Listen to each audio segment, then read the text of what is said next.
15 দফা দাবিতে বর্ধমান চলোর ডাক। কালনায় বাম সংগঠনগুলির প্রচার মিছিল। পূর্ব বর্ধমানের কালনায় বিভিন্ন গণসংগঠনের উদ্যোগে 15 দফা দাবির সমর্থনে রবিবার একটি প্রচার মিছিল অনুষ্ঠিত হয়। আগামী 10ই আগস্ট জেল ভরো আন্দোলনের অংশ হিসেবে বর্ধমান চলো কর্মসূচিকে সফল করার আহ্বান জানিয়ে এই মিছিলের আয়োজন করা হয়। মিছিলে অংশগ্রহণকারীদের হাতে ছিল লাল পতাকা ও দাবি সম্বলিত ব্যানার।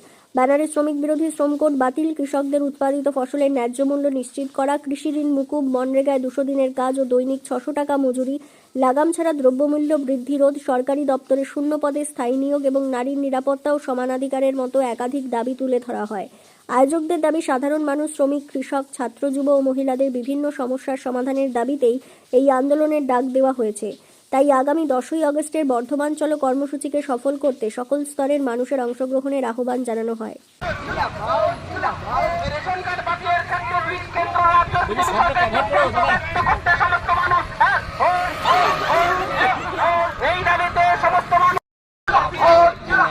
কৃষকের ফসলের ন্যায্য দাম দেওয়ার দাবিতে সমস্ত মানুষ এক হন।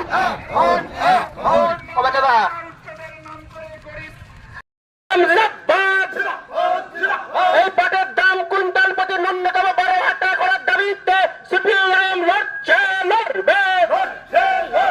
এই দাবিতে আগামী 10ই আগস্ট বর্তমানে আইনে মান্যতা দলে তারা যোগ দেন।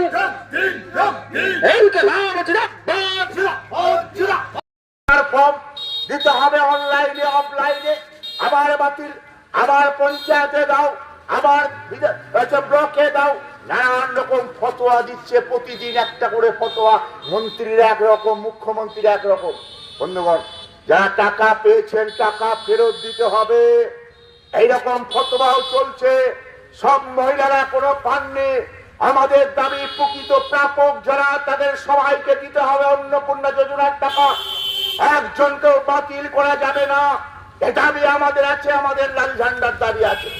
বন্ধুগণ, এই আন্দোলন চলছে, বাংলার ঘরে ঘরে মহিলারা রাস্তায় নামছে, জায়গায় জায়গায় বিজেপি বিধায়করা তারা লাঞ্ছিত হচ্ছে, ঘেরাও হচ্ছে।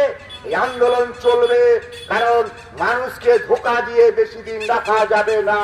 সর্বোপরি সাম্প্রদায়িক রাজনীতির মধ্য দিয়ে, ধর্মের রাজনীতির মধ্য দিয়ে, বিভাজনের রাজনীতির মধ্য দিয়ে মানুষকে ভাগ করার চক্রান্ত চলছে।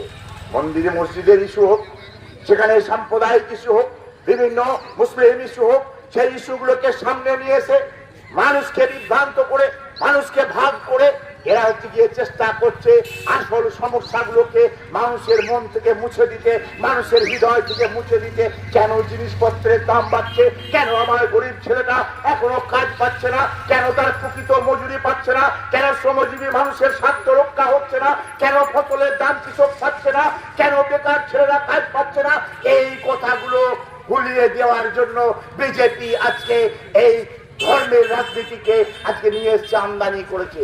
এই ধর্মের রাজনীতির বিরুদ্ধে আমাদের লড়াই। আমাদের রবীন্দ্রনাথ